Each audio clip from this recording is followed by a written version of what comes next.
ایک بات، وَإِذَا سَأَلَكَ عِبَادِي عَنِّي فَإِنِّي قَرِيبٌ أُجِيبُ دَعْوَةَ الدَّاعِ إِذَا دَعَانِ فَلْيَسْتَجِيبُوا لِي وَلْيُؤْمِنُوا بِي لَعَلَّهُمْ يَرْشُدُونَ۔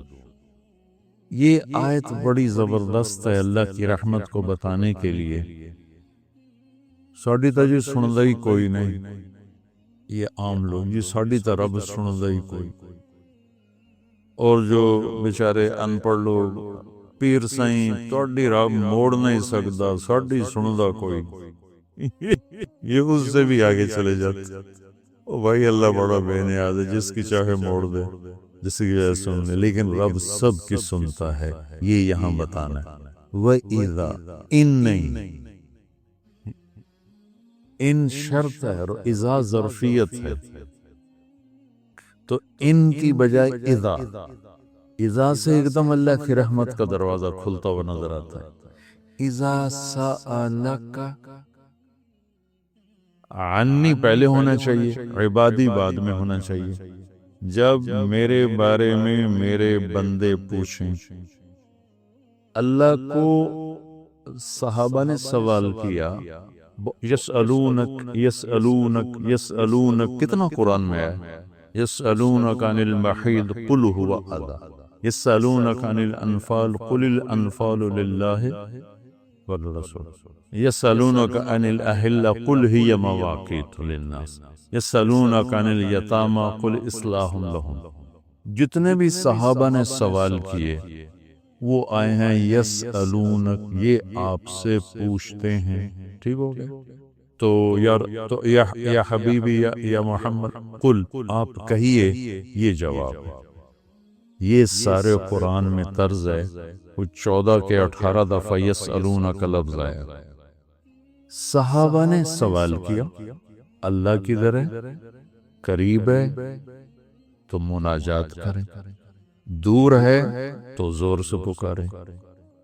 تو اس پر آیت یوں اترنی چاہیے تھی، یسألونک عنی، جیسے باقی آ رہا ہے سارے سوالوں کا جو لفظ آیا ہے یسألون، آپ سے پوچھتے ہیں، تو یہاں بھی ہونا چاہیے تھا آپ سے پوچھتے ہیں عنی، میرے بارے میں، قل، تو آپ کہیے ہوا قریب، کہ وہ تمہارے قریب ہے۔ یہ میری بات سمجھ میں آئی؟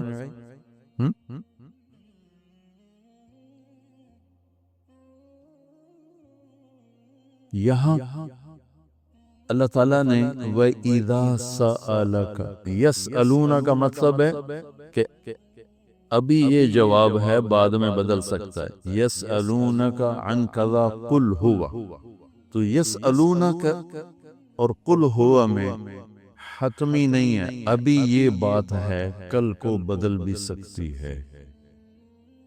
اذا کا مطلب ہے کہ یہ ابدی جواب ہے، یہ جواب قابل تبدیل نہیں ہے، یہ آگے جو جواب آئے گا وہ ہمیشہ کے لیے۔ اب سن، وَإِذَا سَأَلَكَ عبادی عنی، اپنے آپ کو بعد میں ذکر کیا اور اپنے بندوں کو پہلے ذکر کیا۔ اذا سألک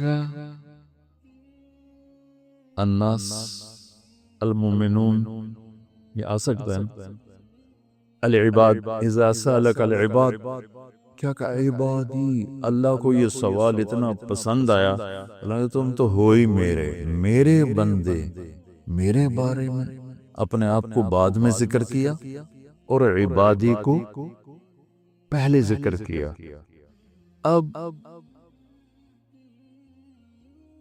میں ایک مثال دیتا ہوں، آگے جو فَإِنِّي قریب، میں پوچھتا ہوں مولی شاہد صاحب سے کہ مولی عدنان کدھر ہیں، تو مولی شاہد صاحب کے ذمہ ہے جواب دینا کہ جی یہ بیٹھے ہیں، ٹھیک ہے نا؟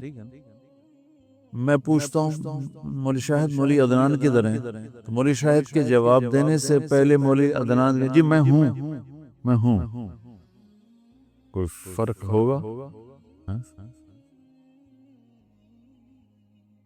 مجھے سمجھ میں نہیں آ رہا، شیخ رمزی واضح کرے تو کرے، مجھے سمجھ میں نہیں آ رہا کہ میں اس کو واضح کیسے کروں کہ اللہ کے نبی سے صحابہ پوچھ رہے ہیں، رب کے بارے میں بتائیں، تو اللہ تعالی اس کو یوں لا کر کہتا ہے کہ یہ آپ سے میرے بارے میں پوچھیں تو میرے نبی آپ ہٹ جائیں، میں جواب دیتا ہوں، میں ہوں تمہارے ساتھ ہوں، تمہارے پاس ہوں،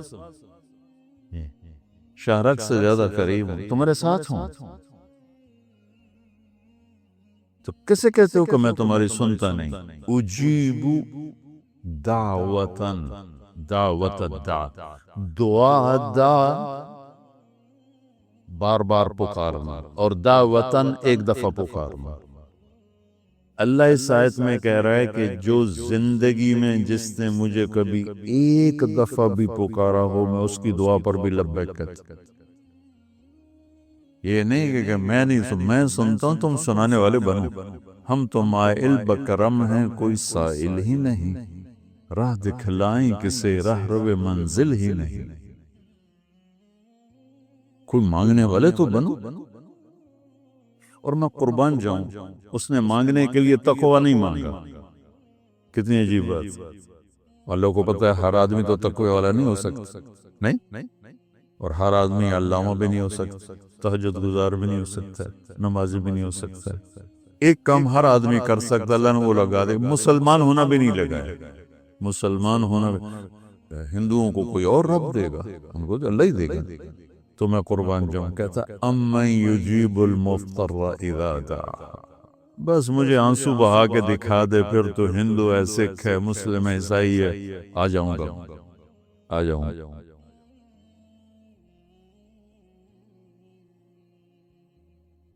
سب کی سن، اجیب الدعوت الداع، ایک دفعہ بھی جو زندگی میں پکارتا ہے نا، اذا دعان، جب جس وقت اس کی زبان سے یا اللہ نکلے گا، میں لبیک کہتا ہوا ہوں۔ تو اس آیت میں بڑی تسلی اللہ نے دی ہے، بڑی تسلی دی ہے کہ اللہ کو پکارو، اللہ سے، صرف اللہ سے مانگو، صرف اللہ سے مانگو۔ وَإِذَا سَأَلْتَ فَاسْأَلِ اللَّهِ وَإِذَا اسْتَعَنْتَ فَاسْتَعِنْ بِاللَّهِ، مخلوق سے مت مانگو، پکارنا ہے تو صرف اللہ کو پکارو۔ اللہ نے خوبصورت مثال دی، ان الذین تدعون من دون اللہ لن یخلقوا ذبابا، اللہ تعالیٰ فرماتا ہے مجھے چھوڑ کر میرے بنائے ہوئے بندوں سے مانگتے ہو، ان سے کہو ایک مکھی بنا کے دکھا دیں، اگر یہ ایک مکھی بنا کے دکھا دیں تو تمہیں چھوڑ دے، نہ تو کل مانگ لگے۔ ارے یہ مکھی کی ایک ٹانگ نہیں بنا سکتا، تو تم ان سے کیوں مانگتے ہو؟ ان سے مانگو، اس سے مانگو جس نے انہیں بنایا۔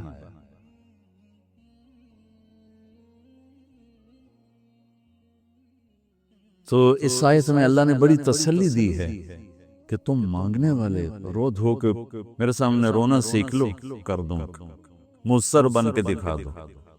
جیسے ہمارے ہاں دعائیں مانگی جاتی ہیں، ہاتھ ادھر ہوتے ہیں اور گا گا کے ربنا آتنا، یہ دعا ہے؟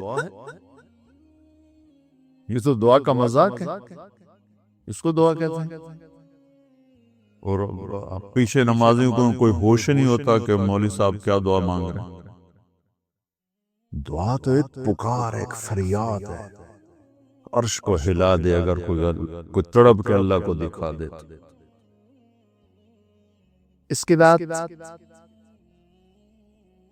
ایک بڑی خوبصورت بات ہے، وہ بتانا چاہتا ہوں۔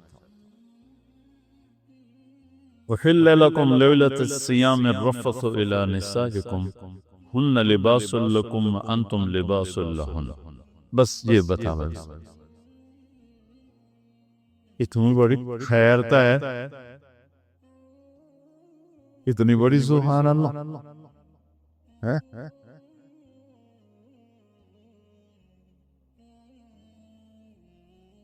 دنیا میں جو اللہ نے رشتے بنائے ہیں، کیوں ہماری دعائیں اٹکی ہوئی ہیں؟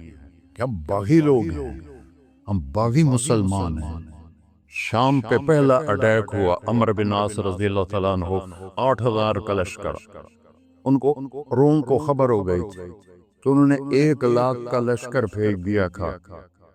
جرجیس اس کا سالار تھا، رومن بادشاہ کا بھائی، تو وہ 8,000 1,00,000 نے ان کو گھیرے میں لے لیا۔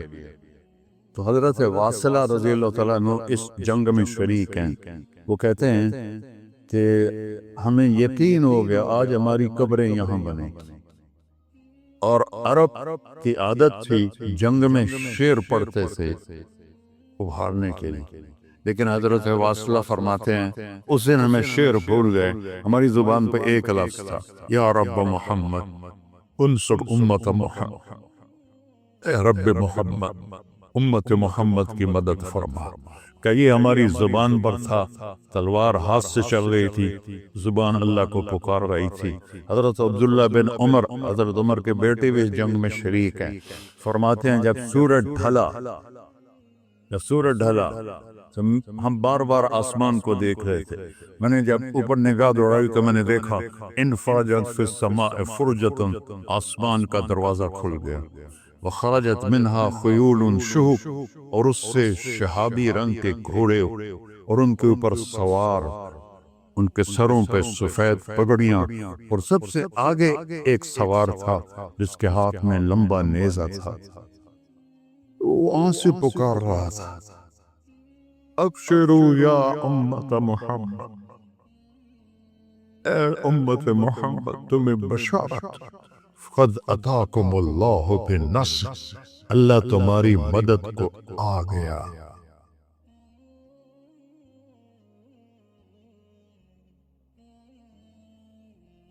یا ابا سفیان جئتکم بکرامت الدنیا والآخرہ، ابو سفیان دنیا اور آخرت کی عزت چاہیے تو میرے پیچھے چلنا پڑے گا، اس کے علاوہ کوئی راستہ نہیں ہے، کوئی راستہ نہیں ہے، کوئی راستہ نہیں، ایک ہی طریقہ باقی ہے، ایک ہی راستہ باقی ہے، وہ ہے محمد الرسول اللہ، لا یؤمنون حتی یحکموک فیما شجر بینہم، اپنے ہر معاملے میں جب میرے نبی آپ کو فالو کریں گے تو میں ان کا بن جاؤں گا، یہ میرے بن جائیں گے، یہ مانگیں گے میں دوں گا، یہ سوال کریں گے میں پورا کروں گا، یہ مدد مانگیں گے میں مدد کروں گا۔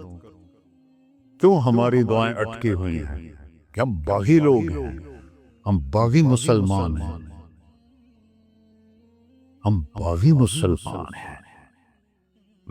شام پہ پہلا اٹیک ہوا، عمرو بن عاص رضی اللہ تعالیٰ عنہ، 8,000 کا لشکر، ان کو روم کو خبر ہو گئی تھی تو انہوں نے 1,00,000 کا لشکر بھیج دیا تھا۔ جرجیس اس کا سالار تھا، رومن بادشاہ کا بھائی، تو وہ 8,000 1,00,000 نے ان کو گھیرے میں لے لیا۔ تو حضرت واصلہ رضی اللہ تعالیٰ عنہ اس جنگ میں شریک ہیں، وہ کہتے ہیں کہ ہمیں یقین ہو گیا آج ہماری قبریں یہاں بنیں، اور عرب کی عادت تھی جنگ میں شعر پڑھتے تھے ابھارنے کے لیے، لیکن حضرت واصلہ فرماتے ہیں اس دن ہمیں شعر بھول گئے، ہماری زبان پہ ایک لفظ تھا، یا رب محمد انصر امت محمد، اے رب محمد امت محمد کی مدد فرما۔ کہ یہ ہماری زبان پر تھا، تلوار ہاتھ سے چل رہی تھی، زبان اللہ کو پکار رہی تھی۔ حضرت عبداللہ بن عمر، حضرت عمر کے بیٹے بھی اس جنگ میں شریک ہیں، فرماتے ہیں جب سورج ڈھلا تو ہم بار بار آسمان کو دیکھ رہے تھے، میں نے جب اوپر نگاہ دوڑائی تو میں نے دیکھا انفرجت فی السماء فرجۃ، آسمان کا دروازہ کھل گیا، وخرجت منہا خیول شہب، اور اس سے شہابی رنگ کے گھوڑے اور ان کے اوپر سوار، ان کے سروں پہ سفید پگڑیاں، اور سب سے آگے ایک سوار تھا جس کے ہاتھ میں لمبا نیزہ تھا، وہاں سے پکار رہا تھا، ابشروا یا امت محمد، اے امت محمد تمہیں بشارت، قد اتاکم اللہ بالنصر، اللہ تمہاری مدد کو آ گیا۔ فرماتے ہیں وہ ایسے آئے اور ہمارے اندر غائب ہو گئے، اور آدھے گھنٹے بعد 1,00,000 کا لشکر دوڑ رہا تھا 8,000 کے سامنے۔ کبھی ہم بھی تم میں بھی چاہت تھی، کبھی ہم بھی تم میں بھی راحت تھی، کبھی ہم بھی تم بھی تھے آشنا، تمہیں یاد ہو کہ نہ یاد ہو۔ میرے نبی کی زندگی مکمل نمونہ ہے، مکمل اس کو فالو کرنا ہے. پھر بلڈر بنو، ذمہ دار بنو، پھر ڈاکٹر بنو، پھر تاجر بنو، سائنسدان بنو، عورت ہے مرد ہے جو بھی ہے، کامیابی اس کے ماتھے کا جھومر بن جائے گا کہ وہاں ایک ہی سکہ چلتا ہے، وہ محمد رسول اللہ. تو بھائیو، مجھے یہی مختصر بات کرنی تھی کہ اس دنیا کے پیچھے ان دو ہستیوں کو پیچھے نہ کرو، ان کو ناراض نہ کرو. یزید نے اہل بیت کا خون کیا، اور اتنا بڑا واقعہ ہے کربلا کہ دنیا کی تاریخ میں نہ پہلے کبھی ہوا نہ بعد میں کہ رسول کی نسل کے 18 نوجوان ذبح کر دیے جائیں. یزید 90 لاکھ مربع میل پہ حکومت، 90 لاکھ مربع میل، 42 سال کی عمر میں مر گیا. اس کا بیٹا معاویہ بن یزید رحمت اللہ علیہ 22 سال کی عمر میں تخت پر بیٹھا. باپ نے 3 بر اعظم میں حکومت پھیلائی ہوئی ہے، دادا نے پھیلائی تھی، باپ نے اس کو بڑھایا. یزید کے زمانے میں بھی فتوحات ہوئی. اب یہ 3 بر اعظم پر اس نوجوان کی حکومت ہے. یہ بلڈر نہیں ہے، یہ بادشاہ آج کل کے صدر وزیر نہیں ہیں، 2 ٹکے کی ان کی قیمت کوئی نہیں ہے. مطلق بادشاہ ہے. 40 دن حکومت کی اور سارے خاندان کو بلایا اور کہنے لگا، اب تصور کرو 22 سال کا ایک شہزادہ ہو اور 3 بر اعظم اس کے سامنے ایسے جھکا ہوا ہو، تو اس کو کیسے آپ میئر کر سکتے ہیں؟ جبکہ کاغذ کے نوٹ نہیں تھے، سونا تھا، چاندی تھی، ہیرے تھے، اصل دولت تھی. یہ کاغذ کوئی دولت ہے؟ یہ تو یہودیوں نے آپ کو بیوقوف بنایا ہوا ہے. انہیں سب کو اکٹھا کیا. اس نے ایک چھوٹا سا خطبہ دیا، کہنے کا کانا ابی جبارن، میرا باپ ظالم تھا، اس نے اہل بیت کا خون کیا، اور جس تخت کے نیچے اہل بیت کا خون ہو میں اس پہ لعنت بھیجتا ہوں. یہ ہے تمہاری سلطنت، جس کو چاہو دے دو، میں بری ہوں. 3 بر اعظم کی حکومت اللہ رسول پہ قربان کر کے گھر بیٹھ گیا. اور آج اس کو کس عزت کے ساتھ میں سنا رہا ہوں. اس کے باپ کو بولتے ہوئے میرا لہجہ کیسا تھا، اور اس کے بیٹے کو بولتے ہوئے میرا لہجہ کیسا ہے.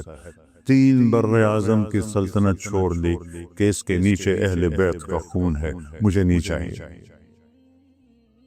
تو اللہ اور اس کے رسول کو راضی کرنے کے لیے بڑے سے بڑا سودا بھی سستا ہے، بڑے سے بڑا سودا بھی سستا ہے. ایک صحابی آئے، یا رسول اللہ، میرا پڑوسی ہے، اس کی کھجور ایسے میرے گھر میں آتی ہے، اس پر جب پھل پکتا تو وہ گرتا ہے، میرے چھوٹے چھوٹے بچے اٹھا کے کھانے لگتے ہیں، ادھر سے بھاگ کے آتا ان کے منہ سے نکال لیتا ہے. اس کی تو محنت کریں کہ اتنی سخت، وہ منافق تھا، اس کی اتنی سختی نہ کرے. تو آپ نے اسے بلایا، کہا بھائی ایک سودا کرتے ہو؟ کہا جی. یہ کھجور مجھے دے دو اور میں جنت میں کھجور لے کے دیتا ہوں. کہنے لگا یا رسول اللہ، کوئی اور آپ فرماتے تو میں ضرور حاضر کر دیتا، یہ کھجور تو مجھے میرے بچوں کو بہت پسند ہے، میں تو معافی چاہتا ہوں. اٹھائی منافق، تو اس نے معافی مانگنی. وہاں ایک صحابی بیٹھا تھا ابو الدحداح، جب وہ چلا گیا تو کہنے لگے یا رسول اللہ، اگر میں آپ کو یہ کھجور لے کے دے دوں تو مجھے جنت میں کھجور لے کر دیں گے؟ کہنے لگے ہاں، سودا پکا ہے. تو وہ گیا اس کے پیچھے، کہنے لگا بھائی کھجور بیچو گے؟ کہا نہیں. کہہ رہے بیچ دو. ارے جا میں نے رسول اللہ کو نہیں بیچی، تجھے کیسے بیچوں گا؟ انہوں نے کہا منہ مانگی قیمت لے لے. منہ سے بول کیا لینا چاہتا ہے؟ ابو الدحداح کا باغ تھا تیار، 600 کھجوریں، میں ذمہ دار ہوں، مجھے پتا ہے کہ 600 کھجوروں کی کتنی قیمت ہوتی ہے.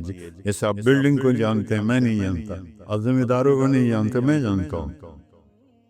600 کھجوروں کا باغ.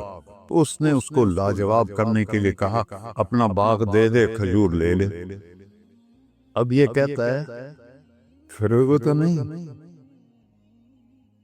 اب لوگ تاجر بیٹھے ہیں، اس کے بول کی طاقت دیکھو. اس سے کہہ رہا ہے اب معاہدے سے پھروگے تو نہیں. انہوں نے کہا میں پاگل ہوں جو پھراؤں، میں نے 600 کھجوروں کا باغ لگ گیا. انہوں نے کہا چل ڈن، 600 کھجوروں کا باغ تیرا اور یہ کھجور میری.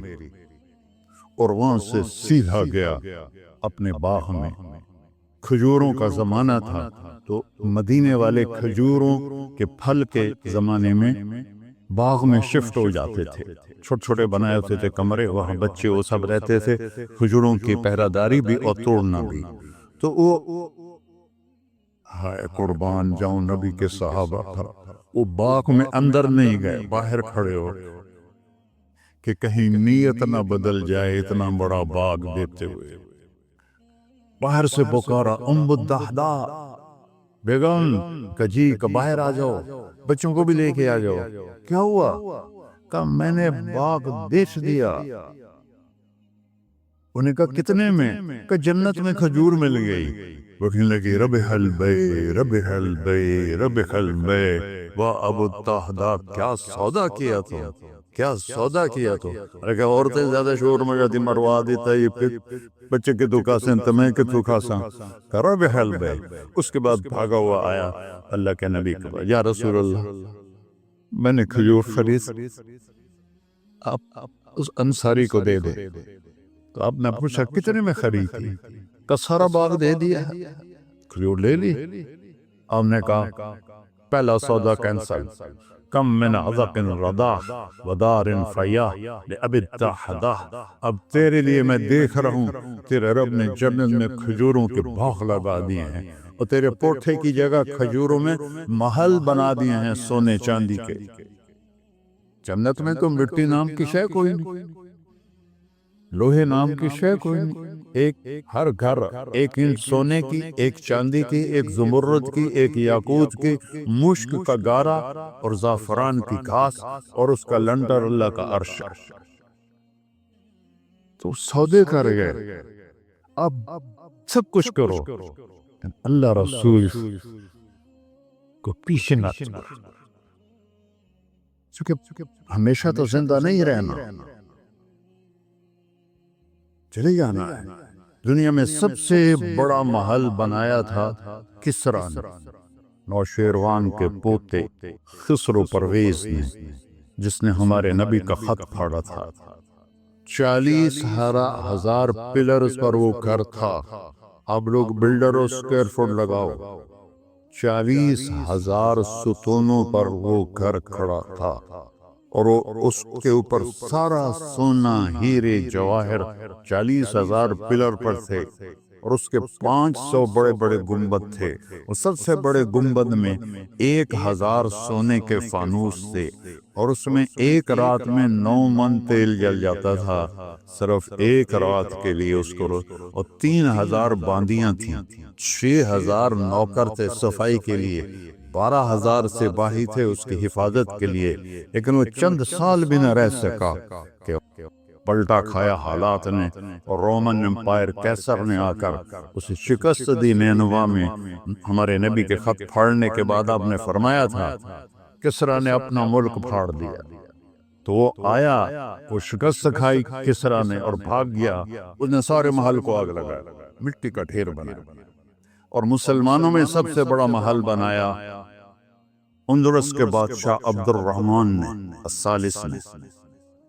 4,316 پلر پر تھا وہ گھر، اور پورے یورپ میں اس کی دھاک تھی. ہر طرف سے ہیرے آ رہے ہیں، موتی آ رہے ہیں، جواہر آ رہے ہیں. پورے پلر، پوری چھت سونے سے بنی تھی، اور پورے پلروں پر ہیرے جواہرات تھے. اور باہر ایک بڑا تالاب تھا، کس کا؟ پارے کا، پانی کا نہیں، پارے کا. اس میں کیا کرشمہ تھا، اس کو اس اینگل سے انجینئرز نے بنایا تھا کہ سورج کی شعائیں جب پارے پر پڑتی تھیں تو پارا تو ہلتا ہے، کھڑا نہیں رہتا، تو شعائیں ایسے ایسے ڈانس کرتے کرتے کرتے محل پہ پڑتی تھیں تو لگتا تھا پورا محل رقص کر رہا ہے۔ اب میں وہاں گیا تو ایک کوٹھے کے سوا وہاں کچھ بھی نہیں تھا، وہ بھی کوٹھے کی چھت نیچے گری ہوئی تھی۔ تو آپ لوگوں کو دیکھو، ہمارے نبی پہ قربان جائے، انہوں نے ہمیں کیسی پیاری زندگی دی۔ وضو سے پہلے ایک دعا سکھائی ہمارے نبی نے، ہم 5 دفعہ تو کم از کم کرتے ہیں وضو، کہ اللہم اغفر لی ذنبی ووسع لی فی داری وبارک لی فی رزقی، دنیا بھی جوڑ دی آخرت بھی، یار میرے کو معاف فرما، مجھے بڑا گھر دے، مجھے کھلا گھر دے، مجھے کھلا کر دے، اور میرے رزق میں برکت دے۔ کھلا گھر اللہ کی نعمت ہے، آپ لوگوں کو میسر کر رہے ہیں سہولت ہے، آپ کو اجر ملے گا اگر اس میں جھوٹ نہ ہو، سود نہ ہو، کھوٹ نہ ہو، ہیرا پھیری نہ ہو، وعدہ خلافی نہ ہو، تو یہی آپ کی جنت کا راستہ ہے۔ تو اللہ رسول سے صلح کر لو بھائیو، بس میری اتنی گزارش۔ اور آخر میں ایک حدیث سناتا ہوں، 10 لاکھ حدیثیں ہیں میرے نبی کی، ایک سناتا ہوں ساری کور ہو جائیں گی۔ ایک تو ہے فرض، نماز نہیں چھوڑنا، روزہ نہیں چھوڑنا، زکوٰۃ نہیں چھوڑنا، حج فرض ہے نہیں چھوڑنا۔ اس کے بعد میرے نبی نے کہا 4 چیزیں مجھ سے لے لو، 5 میں نہیں کہیں کہ 4 باتیں مجھ سے لے لو، صرف 4 باتیں مجھ سے لے لو، دنیا بھی تمہاری ہے، آخرت بھی تمہاری۔ سبحان اللہ۔ اور اس سے زیادہ کیا آسانی دے میرا نبی، اتنے 100 نفل پڑھو ہوتے، اتنے عمر کرو ہوتے، اتنے حج کرو ہوتے، اتنی تہجد پڑھو ہوتے، تو سارے مر گئے اس سے۔ کہ 4 باتیں لے لو، دنیا میں بھی مزہ رہے گا، آخرت میں۔ پہلی بات کیا ہے؟ صدق و حدیث، ہر معاملے میں سچ بولنا، جھوٹ نہ بولنا۔ ایک صحابی نے پوچھا یا رسول اللہ، مسلمان بزدل ہو سکتا ہے؟ آپ نے کہا کنجوس ہو سکتا ہے؟ آپ نے کہا جھوٹ بول سکتا ہے؟ کہ نہیں، جھوٹ نہیں بول سکتا، سچ بولو، سچ کی قیمت ادا کرو۔ حفظ و امانت، کسی کو دھوکہ نہ کرو، چیز کوئی اور ہو، دکھا کوئی اور رہے ہو، میٹیریل کوئی اور ہے، بتا کوئی اور رہے ہو۔ حفظ و امانت، دیانتداری سے کام کرو، کسی کو دھوکہ نہ دو۔ آپ نے فرمایا میں اپنے امتی سے ہر گناہ کی توقع رکھتا ہوں، بشر ہے بیچارہ، لیکن میرا امتی تو 2 نہیں کرے۔ واہ یا رسول اللہ، آپ نے کیا چاہا اور ہم نے کیا کیا، کہ 2 کام نہیں کرے گا، ایک جھوٹ کبھی نہیں بولے گا، ایک دھوکہ کبھی نہیں دے گا۔ سب ہمارے، میں تو 100 ملک پھرا ہوں، مسلمان جھوٹ اور دھوکے میں پھنسے پڑے، غرق ہوئے پڑے، چاہے عربی ہیں چاہے غیر عربی ہیں، مالدار ہیں فقیر ہیں، اس گندگی میں سب ڈوبے ہوئے۔ تو صدق و حدیث، سچ بولو، حفظ و امانت، دھوکہ نہیں دیا۔ تیسری کیا ہے؟ حسن و خلیقت، اخلاق اچھے کرو، اخلاق اچھے کرو۔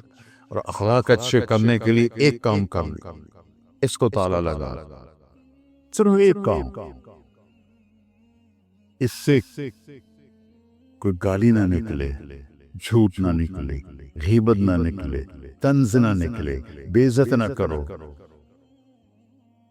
عام طور پر ہمارے ماحول میں نوکروں کو بہت ڈانٹ پڑ ہوتی ہے، اس کو قابو میں رکھو۔ سوچو اسی جگہ میں ہوتا نوکر تو میں یہ پسند کرتا۔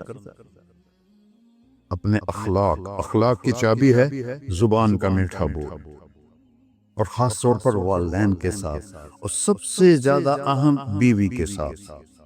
میرے نبی نے فرمایا بہترین مسلمان وہ ہے جو بیوی سے اچھا سلوک کرتا، کہ وہ ماں، باپ، بہن، بھائی، گھر، سہیلی، ماحول، ثقافت، تہذیب سب کچھ چھوڑ کر ایک بول کے ساتھ آپ کے گھر آ جاتی، آپ کے بچے کا 9 مہینے بوجھ اٹھاتی، اس کو دودھ پلاتی، اس کی چھاتیاں لٹک جاتی ہیں، کبھی آپ کے لیے وہ ناشتہ بنا رہی ہے، کبھی کھانا بنا رہی ہے، کبھی آپ کے کپڑے کا خیال کر رہی ہے، اور آپ ایک چھوٹی سی بات پر اس کی عزت اتار کے پھینک دیتے ہیں۔ تو میرے نبی نے فرمایا سب سے بہترین مسلمان وہ ہے جو بیوی کے ساتھ حسن سلوک کرتا ہو۔ پھر آپ نے کہا اور میرا سلوک اپنی بیویوں سے سب سے زیادہ اچھا ہے۔ اظہار محبت کرو، ماں سے، باپ سے، اولاد سے، بیوی سے اظہار بہت ضروری۔ یہ پریزنٹیشن اظہار ہی تو تھا، یہ اظہار نہ ہو تو پتہ کیسے چلے؟ اپنے ماں کے پاؤں چومو، باپ کا ماتھا چومو، ان کے آگے نوکر بن کے کھڑے ہو، بیوی سے کہو مجھے تم سے بہت پیار ہے، وہ اچھا کپڑا پہنے تعریف کرو، اچھا کھانا بنائے تعریف کرو۔ انسان بھوکا ہے اس چیز کا، میرے نبی سے بڑھ کر کوئی ہو سکتا ہے؟ آپ حضرت عائشہ سے فرما رہے ہیں، جو حضرت عائشہ کماری بھی تھی، چھوٹی بھی تھی۔ حضرت عائشہ جس نے اللہ کو دیکھا ہو اس کے لیے عورت کوئی چیز نہیں ہے۔ ایک حدیث سنا تھا، مالی فی النساء من رغبہ، مجھے عورتوں کی کوئی رغبت نہیں۔ اللہ کو دیکھنے کے بعد کس چیز کی رغبت؟ ہم نے کہا عائشہ انہو لیہون علی الموت ان اریتک زوجتی فی الجنہ۔ عائشہ جب سے مجھے پتا چلا ہے نا تو جنت میں میری بیوی ہے تو مجھے تو موت ہی اچھی لگنے لگ گئی۔ یہ اظہار محبت ہمیں سکھایا اپنے بچوں کے ساتھ بھی۔ میرے بچے بڑے ہو گئے لیکن میں نے ایسے گلے لگاتا ہوں جیسے یہ چھوٹے بچے، کہ یہ محبت ٹرانسفر ہوتی ہے، ہم اظہار نہیں کر سکتے۔ تو بچوں پر اپنی رائے مسلط نہ کہو کہ وہ بڑے ہو جائیں تو شریعت نے ان کو حق دیا ہے، اس سے آپ کا گھر خوبصورت بن جائے گا۔ یہ میرے نبی کی پیاری زندگی کے چند صفحات میں نے آپ کے سامنے پیش کیے ہیں، تو طویل داستاں ہے، سناتے سناتے عمر بھی بیت جائے تو ایک ذرہ بھی ادا نہ ہوگا، لیکن خلاصتاً میں نے آپ سے عرض کر دیا، صدق حدیث، حفظ امانت، حسن خلیقت، سچائی، دینداری، اخلاق، اور چوتھا اور آخری عفت فی طعمت، رزق حلال کماؤ، رزق حلال کماؤ۔ من امسا قالنا بعمل یدہ امسا مغفورا لہ، مسلم شریف کی حدیث ہے، جو صبح سے شام تک اپنے دنیا کے کاموں میں حلال رزق کی تلاش میں تھک کے گھر جاتا ہے، اس کے اس دن کے سارے گناہ معاف ہو جاتے ہیں۔ کتنا بڑا عمل ہے رزق حلال، بندگی بن جاتا ہے۔ آپ نے ایک صحابی کو دیکھا، ان کے ہاتھوں پہ چھالے نہیں، وہ جو مزدوروں کے نشان ہوتے ہیں کئی چلا چلا کے، وہ تھے۔ تو آپ نے اس سے پوچھا سعد یہ کیا ہے؟ کہ یا رسول اللہ بچوں کے لیے روزی کماتا ہوں، اپنے ہاتھ سے کام کرتا ہوں، تو میرے ہاتھوں پہ یہ نشان پڑ گئے۔ تو آپ نے ان کا ہاتھ ایسے پکڑ، سب کو دکھا کر ایسے اس کا بوسہ لیا، پر فرمایا جو ہاتھ بچوں کو حلال کھلاتے ہوئے ایسا ہو جاتا ہے اس پہ جہنم کی آگ حرام ہو جاتی ہے۔ صرف نماز سے نہیں گناہ معاف ہوتے، حج سے نہیں معاف ہوتے، رزق حلال کے کمانے سے بھی روزانہ کی صفائی ہو جاتی ہے۔ ابھی سودا ہے اللہ رسول سے کر لو تو موج ہی موج ہے، اور اگر انہیں بکھیڑوں میں پڑے رہے تو مر کے زیرو ہی ہونا ہوتا ہے، کچھ بھی ساتھ نہیں جاتا۔ تو اللہ مجھے بھی توفیق دے، اللہ آپ کو بھی توفیق دے کہ ہم اپنے نبی کی زندگی کو اور اپنے رب کو سامنے رکھ کر زندگی گزاریں، اور آپس میں اگر لڑے ہوئے ہو صلح کر لو، آپس میں کوئی لڑو، دیکھو جھگڑا ہو جاتا ہے، بول چال بند نہ کرو، جھگڑا ماں سے بھی ہو جاتا ہے، باپ سے بھی، بیوی سے بھی، بول چال بند نہ کرو، نہیں بس ساڑا بائی کاٹ۔ ہم تو پنجابی لوگ ہیں، دیہاتی کو تھوڑی اونچ نیچ ہو جائے تو ہماری لینگویج اساں لیکا چھک دیتا ہے، سمجھو، ہم نے لکیر لگا دی ہے، نہ انہاں دے مرن تے جامنا ہے، نہ انہاں دی شادی تے جاؤ، یہ ساڑھے جنازے وچ بھی نہ آم۔ اللہ میرے گاؤں میں جنازہ تھا، میرا اپنا عزیز، اس کی والدہ فوت ہو، تو رشتہ داروں میں قریبی رشتہ دار جنازے میں پہلی صف میں کھڑا، تو جنازے پر تو سب کے دل نرم ہو جاتے ہیں۔ جب اس نے دیکھا نا کہ میاں صادق میری ماں دے جنازے چوں باہر نکل جا، یہ تہذیب ہے ہماری، جھگڑا ایک فطری چیز ہے، لیکن بول چال بند نہیں کرنی ہے، دل میں نفرت نہیں پالنی ہے، اس کو صاف کر کے معاف کرنا ہے۔ اللہ بہت خوش ہوتا ہے۔ اور میاں بیوی میں جھگڑا ہو جائے اور وہ صلح کر لیں، اللہ ان کے پچھلے سارے گناہ معاف کر دیتا ہے۔ کیا مزے کی بات۔ السلام علیکم۔ دعا فرما، دعا فرما۔ اچھا بھائی بیٹھ جائیں، دعا کر لیں۔ انت اہلہ وصلی علی محمد کما انت اہلہ وفل بنا ما انت اہلہ انک اہل التقوی و اہل المغفرہ۔ یا اللہ یہ سارے دوست احباب تیری محبت میں آئے ہیں، ہم سب نے تیرے نام کو زندہ کیا ہے، ہماری یہ محفل قبول فرما اور ہماری یہ مجلس قبول فرما، اور یا اللہ جو کچھ کہا ہے اس کے مطابق ہماری زندگی بنا دے۔ اور یا اللہ جو ہم نے نیت کی ہے کہ غزہ کے مسلمانوں کو گھر دینا ہے، چھت دینی ہے، ان سب کو یہ کسی ایک آدمی کے بس کا کام نہیں ہے، یہ سارے مل کر کریں، ہم بھی کریں، اس لیے ہمیں توفیق نصیب فرما۔ تیری نبی کا فرمان ہے جو میری امت کی دنیا کا خیال نہیں کرتا وہ مجھ سے نہیں ہے، اور اس وقت سب سے محتاج امت غزہ کے اہل ایمان ہے۔ تو یا اللہ ان سارے بھائیوں کو ہمت دے، توفیق دے، ہمیں وہاں تک پہنچانے کا وسیلہ تو نے بنایا ہوا ہے، ہمیں یہ امانتیں ان تک پہنچانے کی توفیق دے، ان کے کاموں میں برکت دے، ان کے قرضوں کو اتار دے، ان کو سود سے بچا دے، ان کو دیانتداری نصیب فرما، شفافیت نصیب فرما، مرتے وقت ہم سب کو کلمہ نصیب فرما۔ وصلی اللہ علی نبی الکریم۔ میرے نبی کے پردادا حضرت ہاشم بن عبد مناف غزہ میں دفن ہیں، اور اس ملک میں عیسیٰ علیہ السلام، موسیٰ علیہ السلام، ہارون علیہ السلام، زکریا علیہ السلام، یحییٰ علیہ السلام، داؤد علیہ السلام، سلیمان علیہ السلام، اتنے نبی اس مٹی میں دفن ہیں۔ تو اللہ کو ہمت دے، کھل کر خرچ کریں، اللہ واپس کرتا ہے۔